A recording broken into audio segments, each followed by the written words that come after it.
भक्तों, ओम नमः शिवाय, श्री शिवाय नमस्तुभ्यम, जय श्री महाकाल। जी हाँ भक्तों, क्या आपका भी जो बच्चा है उसका जो मन है वो पढ़ाई में बिल्कुल भी नहीं लगता।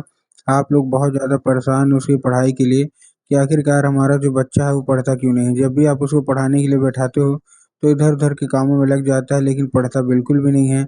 आपको भी समझ में नहीं आ रहा कि आखिर ऐसा क्या हो गया जिसके कारण हमारा जो बच्चा है वो पढ़ता क्यों नहीं है। तो आपको टेंशन लेने की कोई भी ज़रूरत नहीं है।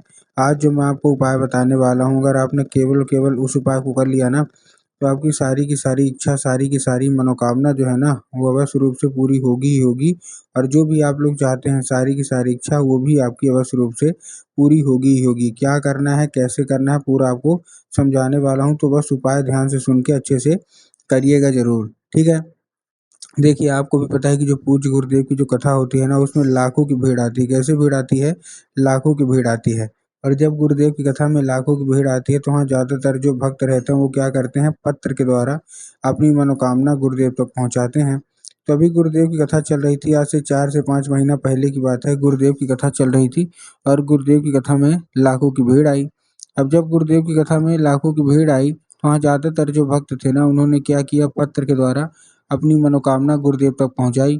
अब जब गुरुदेव के पास पत्र पहुँचा और गुरुदेव ने पत्र पढ़ा, तो वहाँ गुरुदेव ने देखा कि ज़्यादातर जो भक्त हैं, उनकी क्या है, केवल और केवल एक ही मनोकामना है कि गुरुदेव, हमारा जो बच्चा है उसका जो मन है ना, वो पढ़ाई में बिल्कुल भी नहीं लगता। कृपया करके कोई उपाय बता दें ताकि उसका जो मन है ना, वो पढ़ाई की ओर लगने लगे। हम लोग बहुत ज़्यादा परेशान हैं उसकी पढ़ाई के लिए, ठीक? जब गुरुदेव ने ये उपाय मतलब ये पत्र देखा, तब गुरुदेव ने 2 से 3 उपाय बताए और कहा केवल और केवल ये उपाय कर लेना, तुम्हारा जो भी बच्चा है जिसका भी मन पढ़ाई में नहीं लगता ना, अवश्य रूप से उसका जो मन है ना, वो पढ़ाई की ओर आकर्षित होगा ही होगा और वो अच्छे तरीके से पढ़ाई करेगा ही करेगा। अब जब गुरुदेव ने ये देखा, तब गुरुदेव ने 2 से 3 उपाय बताए और कहा कि ये उपाय कर लेना, जो भी बच्चा है अवश्य रूप से उसका जो मन है पढ़ाई की ओर लगेगा। अब जब गुरुदेव ने उपाय बताया, तो लोगों ने जा जाके इस उपाय को घर में करना शुरू कर दिया। अब जैसे ही लोगों ने जा जाके इस उपाय को घर में करना शुरू कर दिया, वही लोग गुरुदेव की कथा में मात्र 1 से डेढ़ महीने के बाद वापस आए। अब जब वही लोग गुरुदेव की कथा में वापस आए, तो उन्होंने क्या किया, एक बार फिर से गुरुदेव को पत्र लिखा।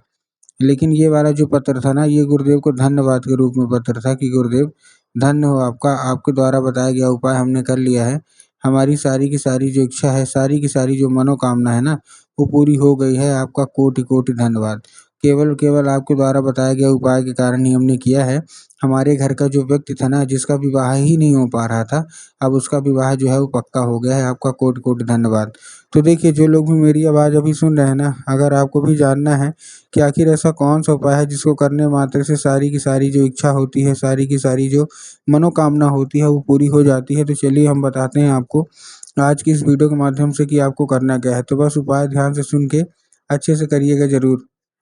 अगर आपने आज का ये उपाय ध्यान से सुन के और अच्छे तरीके से कर लिया, तो जो कुछ भी आप चाहते हैं बाबा भोलेनाथ से, सारी की सारी जो इच्छा है, सारी की सारी जो मनोकामना है, वो बाबा भोलेनाथ अवश्य रूप से पूरी करेंगे ही करेंगे, ठीक है?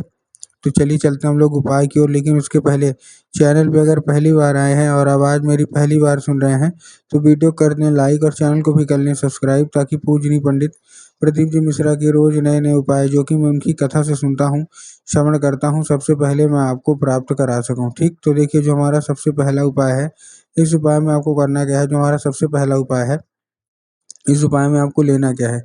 इस उपाय में सबसे पहले आपको लेना है 3 काली तिल और 1 धतूरा। अब देखिए, काली तिल और काली मिर्च में ना बहुत सारे लोग कन्फ्यूज़ होते हैं कि काली तिल क्या है, काली मिर्च क्या है, हमको थोड़ा साफ-साफ बताओ। तब गुरुदेव ने साफ-साफ बताया कि आपको क्या लेना है, आपको लेना है काली तिल, ठीक? काली मिर्च नहीं लेना, काली तिल लेना है और 1 धतूरा लेना और अपने बच्चे के हाथ में उसको दे के भेज देना है कहाँ? सीधा-सीधा शिव मंदिर। अब जैसे ही आपका बच्चा शिव मंदिर पहुँचेगा, शिव मंदिर पहुँचने के बाद उसको क्या बोलना है, जैसे वो शिव मंदिर पहुँचे उसको बोलना है कि दक्षिण दिशा में खड़ा हो जाए और उत्तर की ओर अपना चेहरा कर ले। अब देखिए, दक्षिण और उत्तर में भी ना बहुत सारे लोग कन्फ्यूज़ होते हैं कि दक्षिण क्या है, उत्तर क्या है, हमको थोड़ा साफ-साफ बताओ। तब गुरुदेव ने साफ-साफ बताया है कि आप जिस भी शिव मंदिर जा रहे हो, उस शिव मंदिर के जिधर साइड जलाधारी होगा, आपको अपना चेहरा उधर साइड करके खड़े हो जाना है, ठीक? खड़े हो गए, खड़े होने के बाद आपको एक नाम लेके, कौन-सा?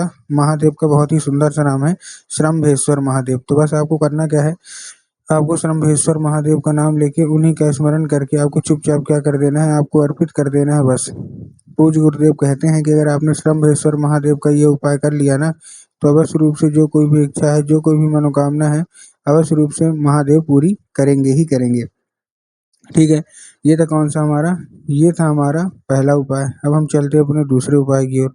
अब देखिए जो हमारा दूसरा उपाय है, उस उपाय में आपको करना क्या है। जो हमारा दूसरा उपाय है, इस उपाय में आपको लेना क्या है, आपको लेना है केवल केवल एक लाल फूल। जितने भी माता पिता हैं उनको ये उपाय करना है, एक लाल फूल लेना है। ठीक, लाल फूल आपने ले लिया। अब लाल फूल जब आप लेंगे तब आपको ध्यान रखना है कि जो फूल है वो कहीं से भी कटा फटा या खंडित नहीं होना चाहिए। पहली चीज़ आपको ध्यान रखना है, ठीक ना। बहुत सारे लोग यही गलती करते हैं, तो आपको उससे बचना है। दूसरी चीज़ आपको ध्यान रखना है कि जो फूल है ना, वो क्या होने चाहिए, वो मतलब गुलाब का हो तो ज़्यादा अच्छा है। ठीक, तो आपने ले लिया। अब लेने के बाद आपको करना क्या है, जैसे आपने ले लिया, लेने के बाद आपके घर में माता सरस्वती की फ़ोटो होना अति अनिवार्य है। इस उपाय के लिए आपके घर में माता सरस्वती की फ़ोटो होना अति ज़रूरी है। ठीक, तो अगर आपके घर में माता सरस्वती की फ़ोटो है तो ठीक है, नहीं तो आप बाज़ार जाइए, माता सरस्वती की फ़ोटो लाइए और अपने घर में उनको स्थान दीजिए। ठीक, दे दिया। स्थान देने के बाद आपको करना क्या है, शाम के वक़्त में जब आपके घर में पूजा पाठ होती है ना, तो बस आपको करना क्या है, शाम के वक़्त में जब आपके घर में पूजा पाठ हो, तो आपको क्या करना है, वो जो लाल फूल है ना, वो अर्पित करना है किसको, माता सरस्वती को। और माता से उसको औषधि के रूप में माँगना है कि माता कृपया करके हमको इसको औषधि के रूप में प्रदान करिए, हमारा जो बच्चा है वो बिल्कुल भी नहीं पढ़ता। अब क्या होगा, वो औषधि का रूप ले लेगा। अब आपको करना क्या है, उसी रात क्या करना है, उसी रात आपको केवल और केवल उसी रात आपको क्या करना है, वो लाल फूल उठाना है और अपने बच्चे के माथे पे 2 से 3 बार आपको उसको फेर देना है। पूज्य गुरुदेव कहते हैं कि उस फूल के ज़रिए स्वयं माता सरस्वती उसके दिमाग में प्रवेश कर जाती हैं और उसका जितना भी दिमाग इधर-उधर के कामों में लगता है, वहाँ से ना लग के केवल और केवल उसका जो दिमाग है ना, वो केवल और केवल दिमाग पढ़ाई की ओर ही लगता है। ठीक?